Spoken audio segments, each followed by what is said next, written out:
Humanity is quarantined from the galaxy. This is your only warning. Withdraw now. The Caliph Dominion had never lost a war.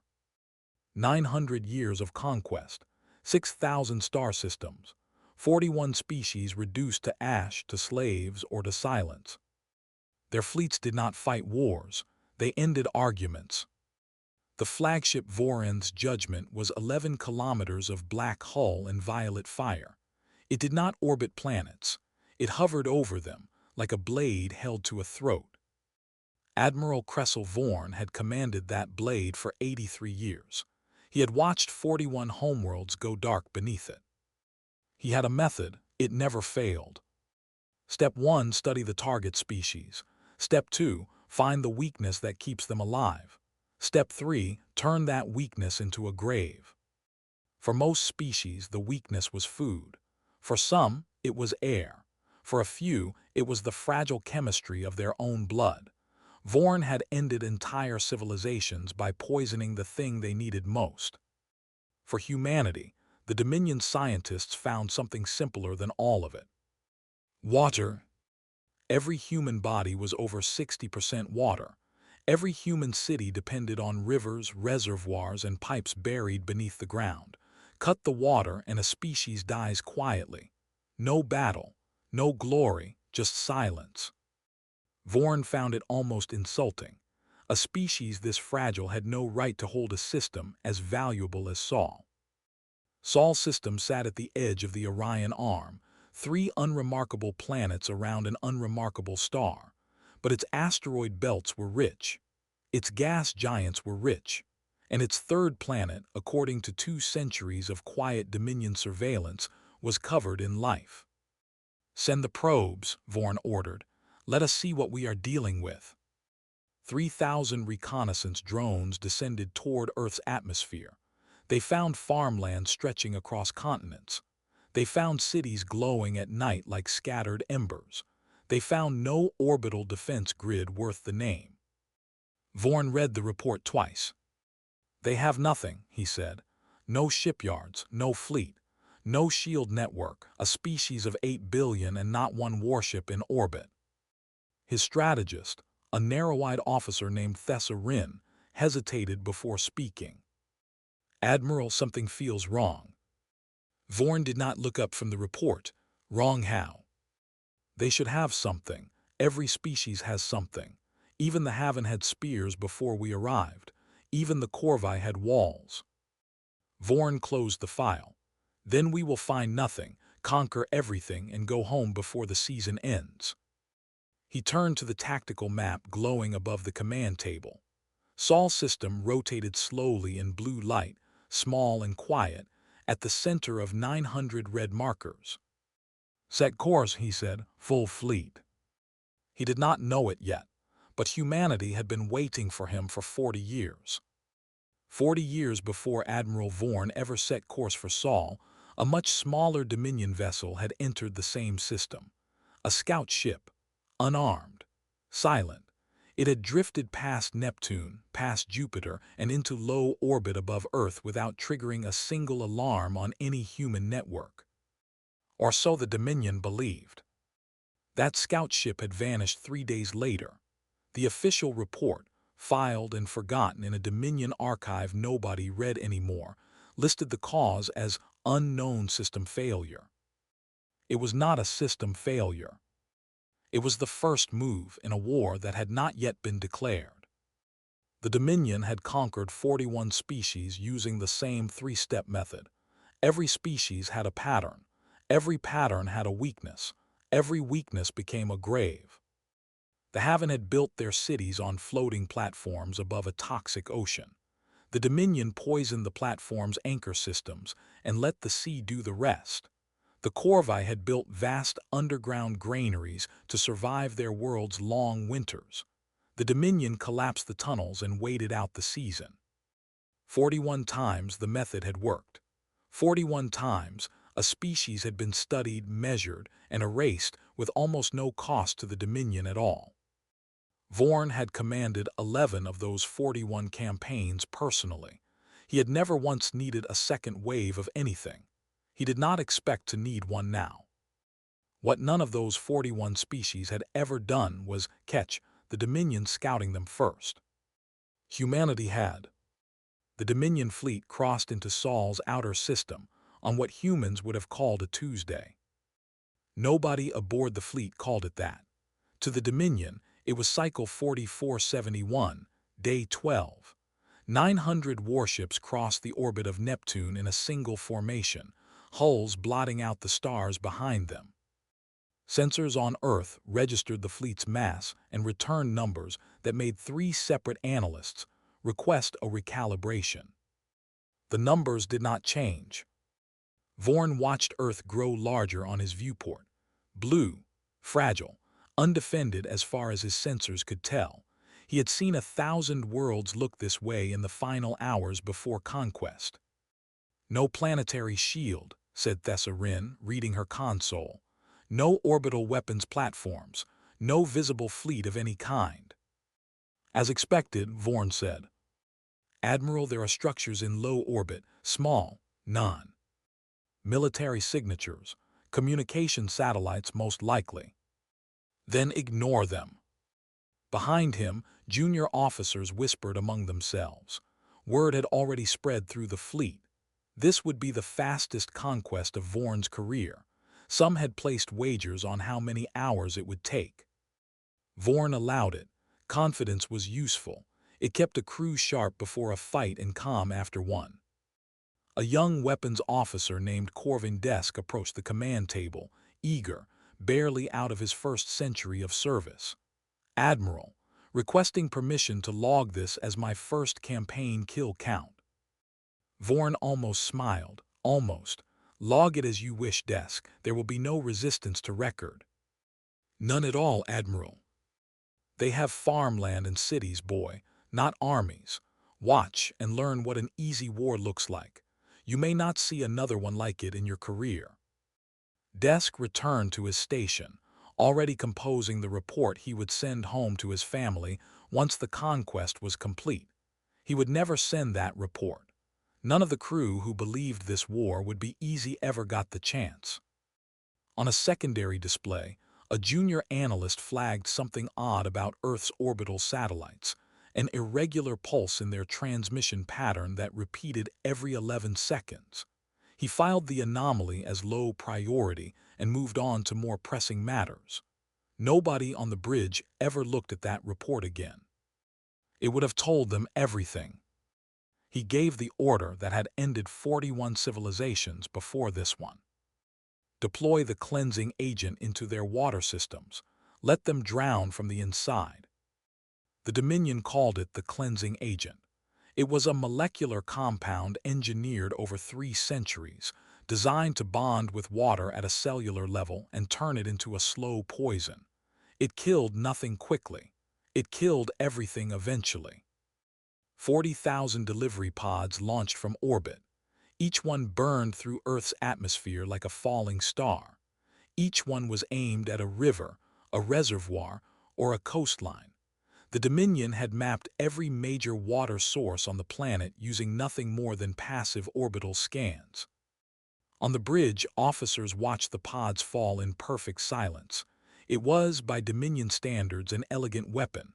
No fire, no noise, no resistance to overcome. "Population confirmation," Vorn said. "How many humans exist on this planet?" 8,300,000,000, Thessa answered. Vorn allowed himself something close to satisfaction. It was the closest thing to joy that 83 years of war had left in him. "In 6 months, that number will be 0.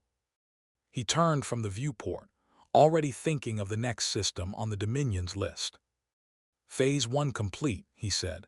"Begin orbital garrison. We will watch them die from here." Down on the surface, none of it looked like the ending of a species.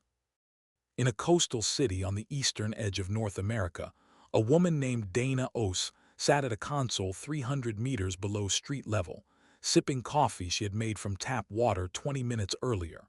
Above her, 40,000 tiny fires streaked across the morning sky. News anchors called them a meteor shower. Nobody outside a very small circle of people called them anything else. Dana did not look up from her monitor. She had been waiting for this exact moment for 6 years. Ever since she was recruited out of graduate school into a program she had signed papers promising never to name. Above ground, in a windowless room beneath the same city, a small group of officials watched the same descending pods on a private feed relayed from orbital tracking stations that did not appear on any public map. Among them sat General Marcus Hale, the last living member of the original task force that had dismantled the Dominion scout ship 4 decades earlier. He had been a young engineer then. He was an old man now. He had spent 40 years waiting for a message he hoped would never come, and today it had come anyway. "Confirm pod trajectory," Hale said, voice steady despite the weight of the moment. "Confirmed," an aide answered. "Matches the projection exactly. Water systems, coastlines, reservoirs, just like the simulations predicted down to the delivery pattern." Hale allowed himself a single breath before speaking again. "Then everything after this is exactly as we planned it. Authorized deep filter activation across every facility." "Authorized," the aide confirmed. Hale looked up at the ceiling, at the sky beyond it he could not see, and at the fleet he knew was watching from orbit, utterly certain it faced no resistance at all. 40 years, he said quietly. Let's see if it was enough. A soft chime sounded on Dana's console, 300 meters below him. "Here we go," she said quietly and pressed a single key. He did not know that every single pod had already been detected, tracked, measured, expected. 40 years early. The pod struck Earth's oceans, rivers, and reservoirs within 11 minutes of Atmos. Ferric entry. Dominion sensors registered successful impact across every target.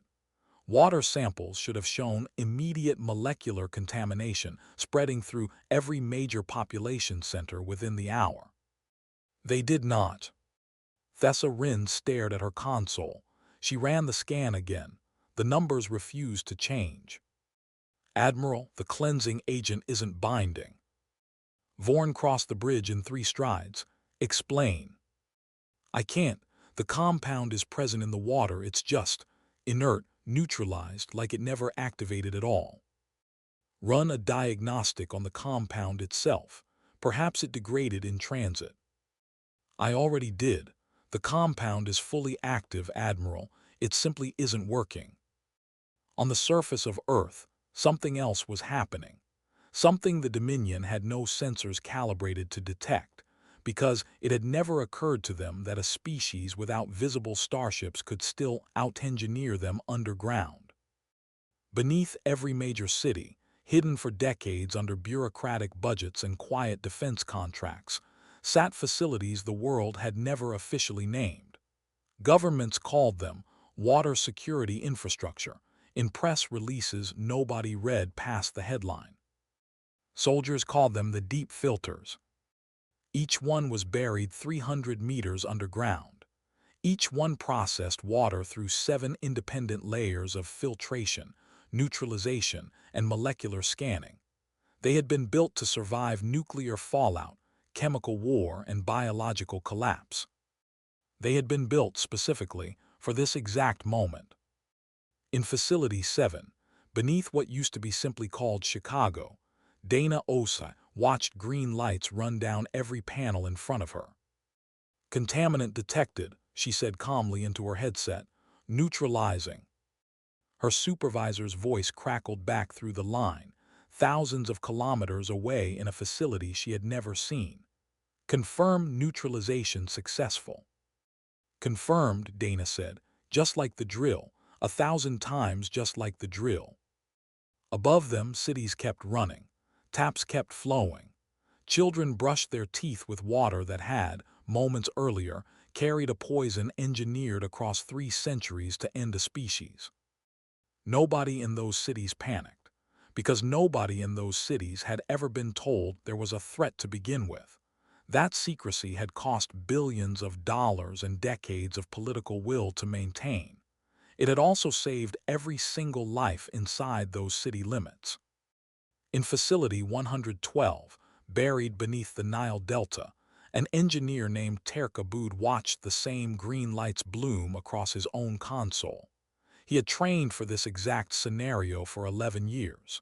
He had never once believed, deep down, that he would live to see it happen.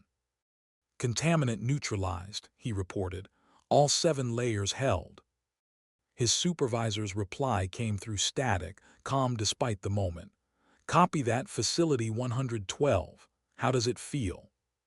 Terk looked at the readout, at 8 billion lives that did not yet know how close they had come to the end of their story.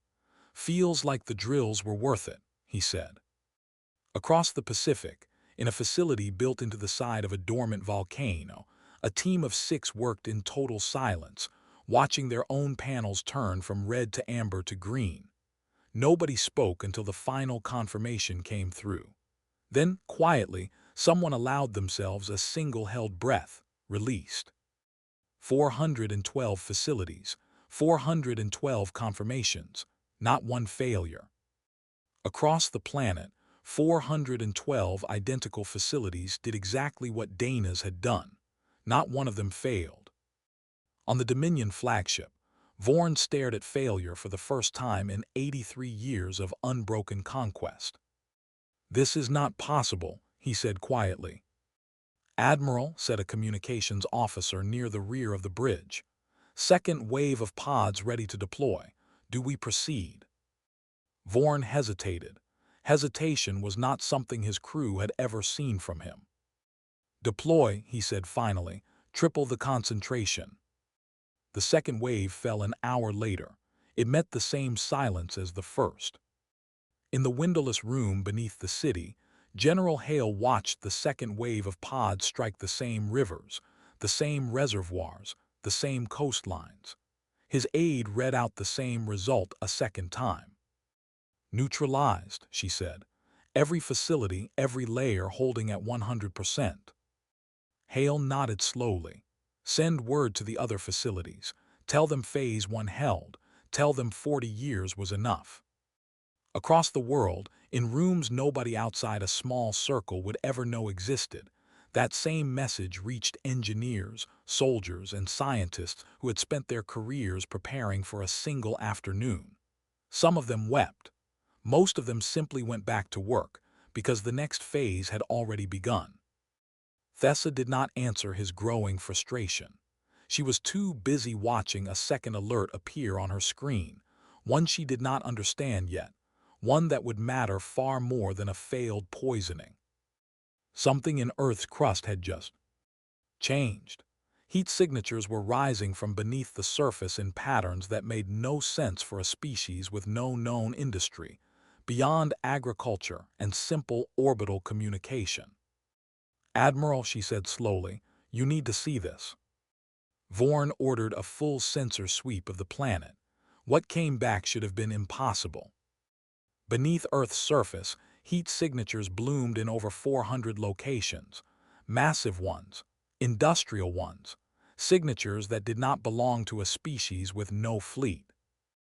"Admiral," Thessa said, voice tight, "I'm reading shipyards, underground shipyards, hundreds of them buried beneath mountain ranges, ice caps, and ocean floor." Vorn stepped toward the display. Grid coordinates lit up across every continent, dozens of red points beneath the Rockies, dozens more beneath the Himalayas, a cluster the size of a small nation hidden under the Antarctic ice. "That is not possible," he said. "Our probes found nothing." "Your probes found what they were meant to find," said a new voice. It came through every comm channel on the Dominion fleet at once. Human, calm, unafraid. It carried none of the panic Vorn had heard from 41 dying species before this one. "My name is Fleet Director Alina Reyes," the voice said. "You poisoned our water 40 years ago in a smaller way in a much smaller test. We caught it then too." Vorn's hands tightened behind his back. "That attack was not authorized by this fleet," he said, "and it was technically true." "We know," Reyes answered.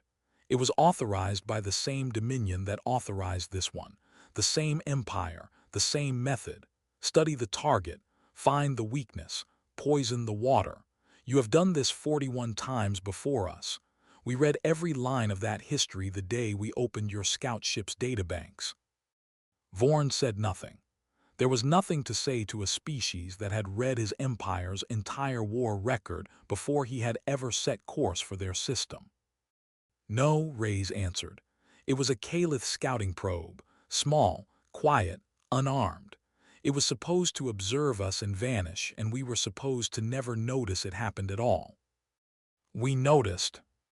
On Earth, deep beneath the Andes Mountains, a chamber the size of a small city powered on for the first time in a decade. Dana Osai's console flashed with a designation she had trained for but never once seen go live. Project Meridian active. 40 years earlier, that first scout probe had drifted silently into Earth orbit and transmitted 3 days of passive sensor data before a joint task force of engineers, scientists, and a handful of very quiet governments intercepted it, disabled it, and took it apart piece by piece in a facility that officially did not exist. What they found inside changed the trajectory of human civilization more than any single event in recorded history. Alloy compositions no human metallurgist could explain. Drive systems built around principles that rewrote 3 branches of physics overnight. Targeting arrays capable of tracking a bullet across a battlefield the size of a continent. And buried in its systems, fragments of Dominion battle history, 41 conquests, 41 silences. The joint task force that dismantled that scout ship did not report their findings to the public.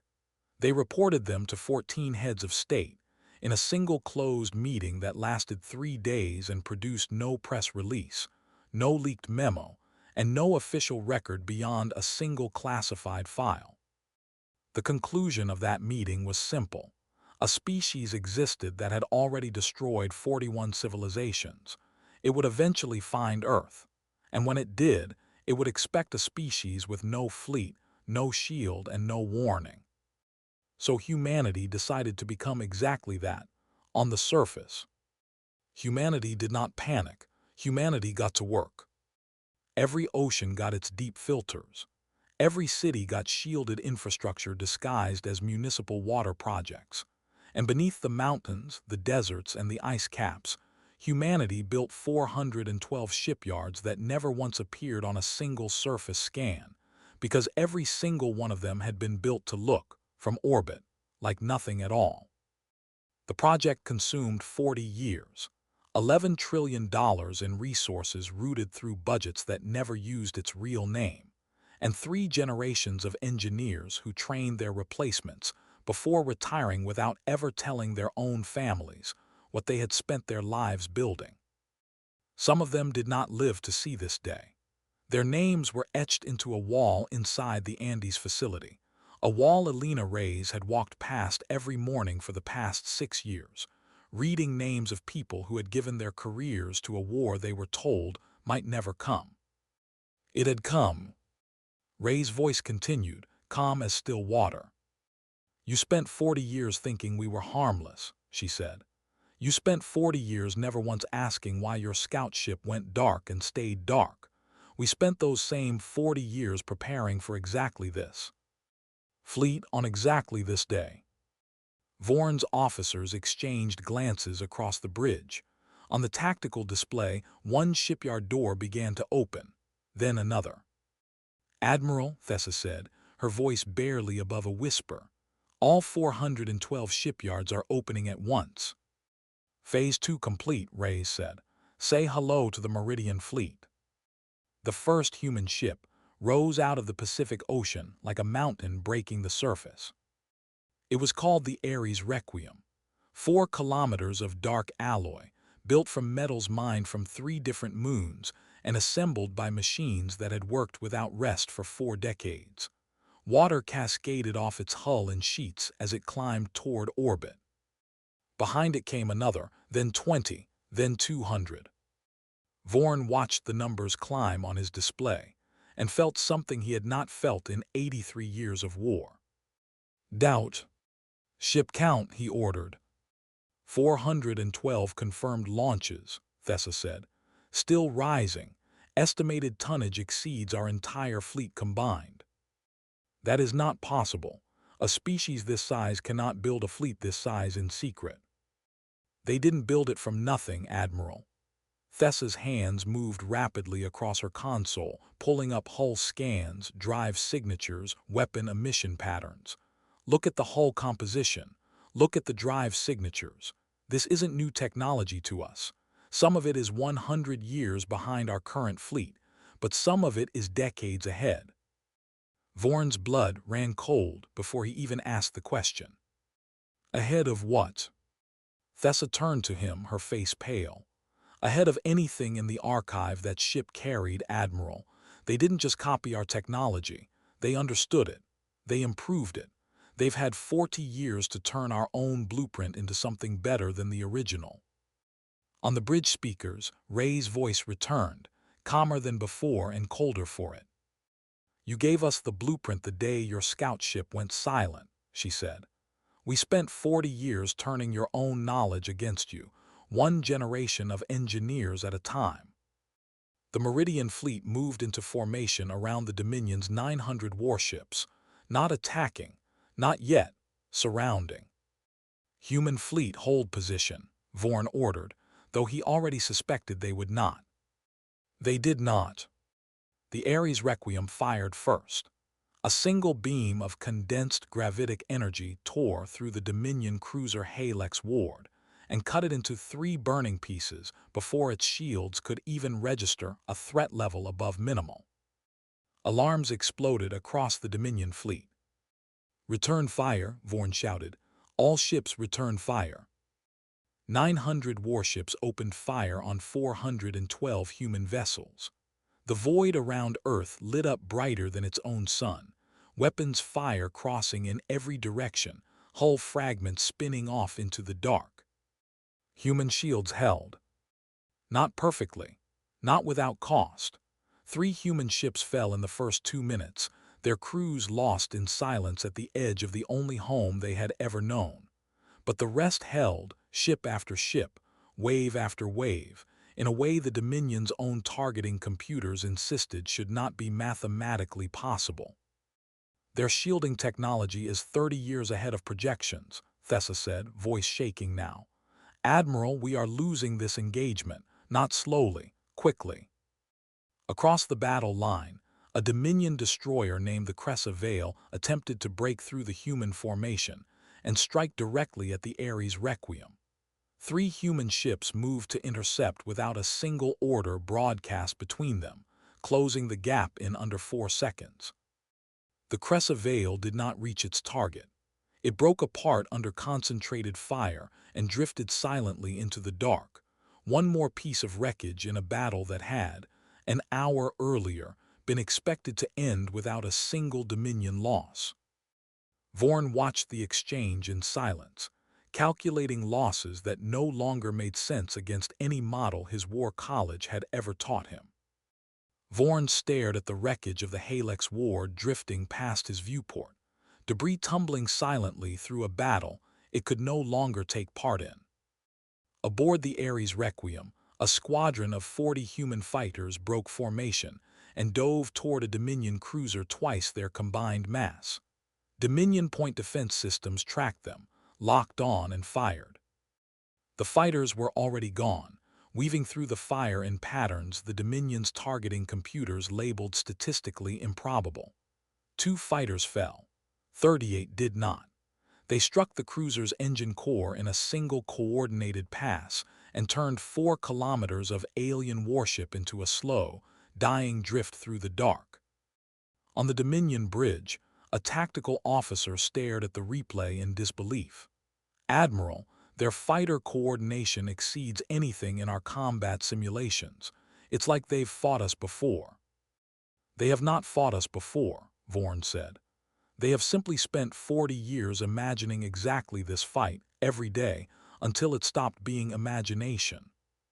A young pilot's voice cut across the human battle net, broadcast wide enough that even the Dominion's own translators caught it. "Formation Meridian, hold the line," the pilot said. 40 years we hold the line." Beside him, another voice answered, "Holding." For the first time in 83 years, Admiral Cressel Vorn gave an order he had never given before in his life. "Fall back," he said, "full retreat." The retreat was not clean. 41 Dominion warships fell in the first hour alone. Human fire found gaps in shields the Dominion had trusted for centuries.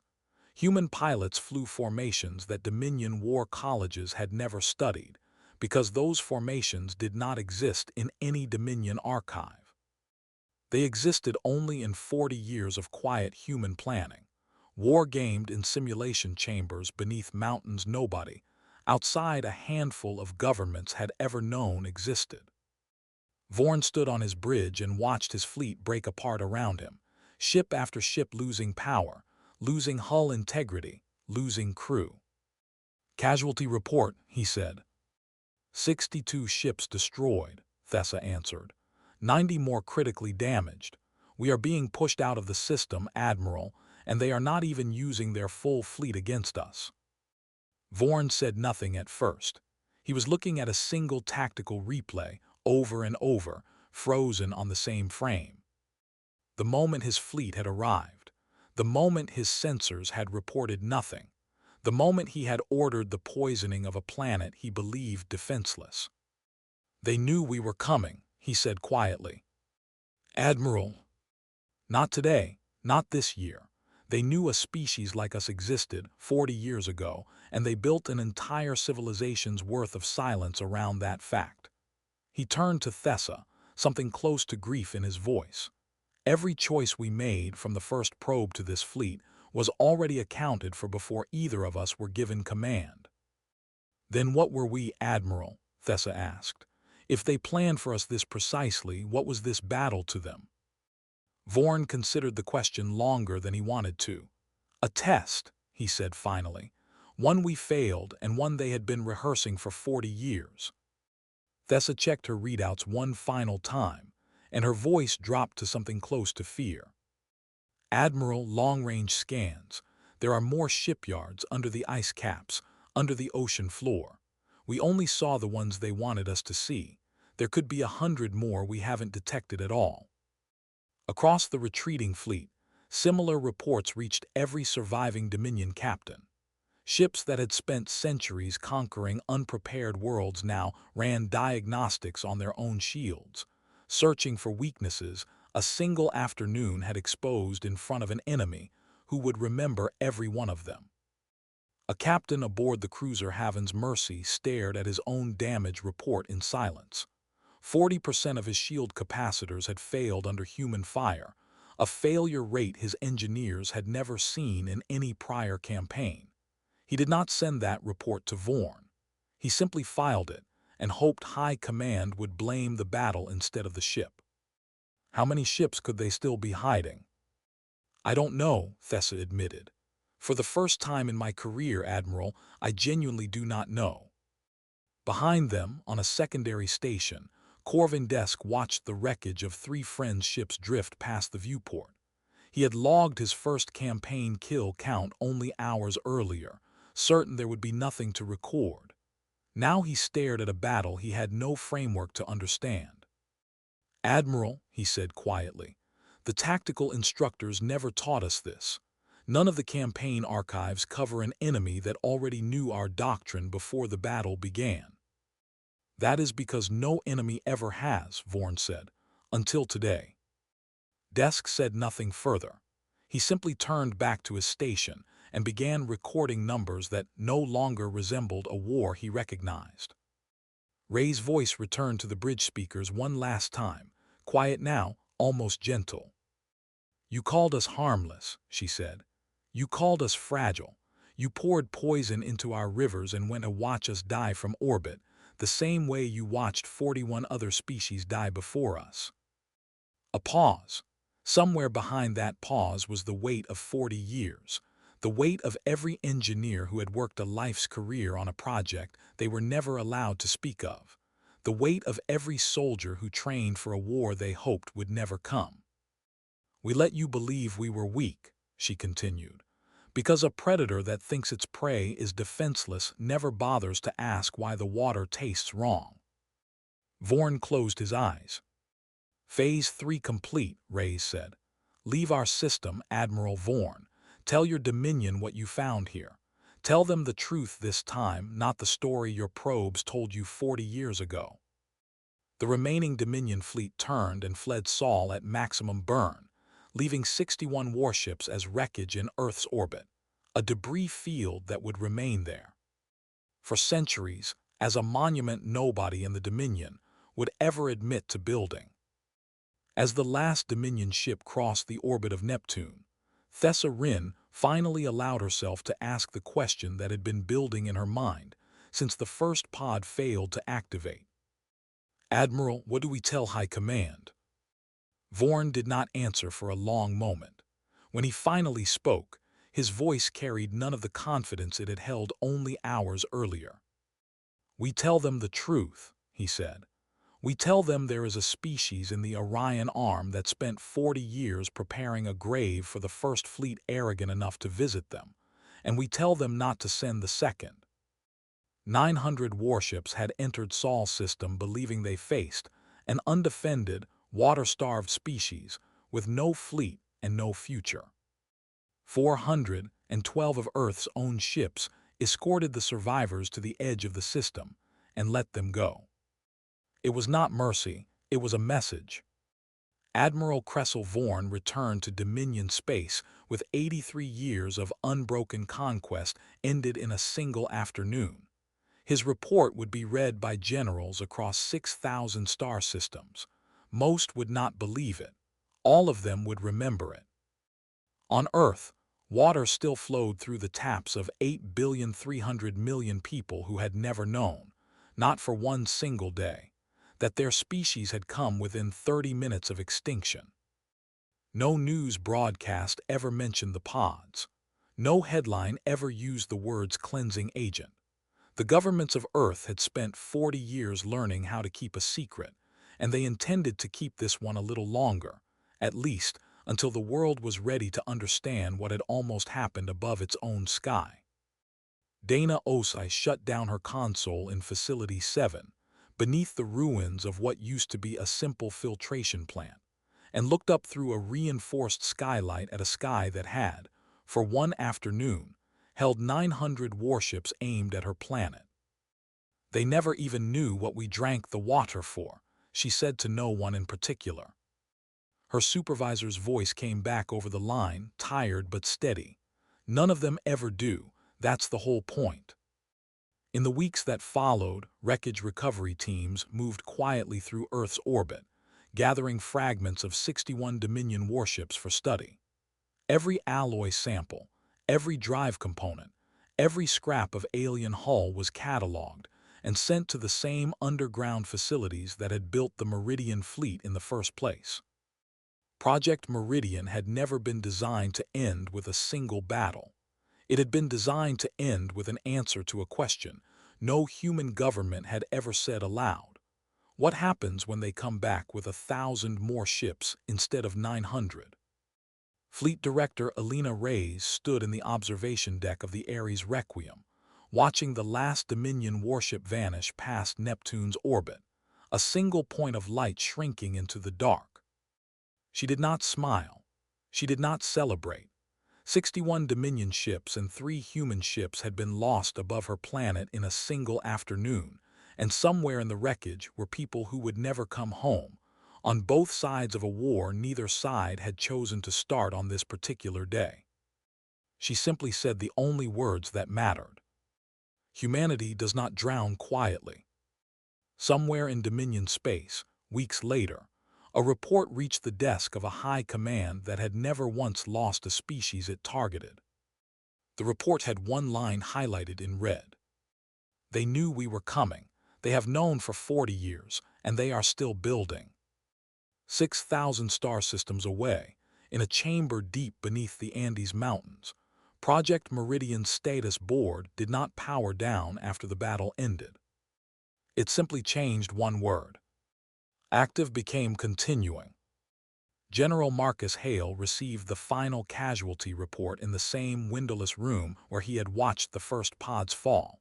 3 human ships lost, 61 Dominion ships destroyed, 8,300,000,000 people who would go to sleep that night never knowing how close the story had come to ending. He read the report twice, the way Admiral Vorn had read his own report twice on the other side of the battle. Then he set it down and looked at the wall of names behind him, engineers and soldiers who had not lived to see this day. "We held," he said quietly to no one, "40 years and we held." Because humanity had learned, 40 years ago, that the universe did not reward the loud or the proud. It rewarded the ones who were patient enough to wait and quiet enough to be underestimated for exactly as long as it took.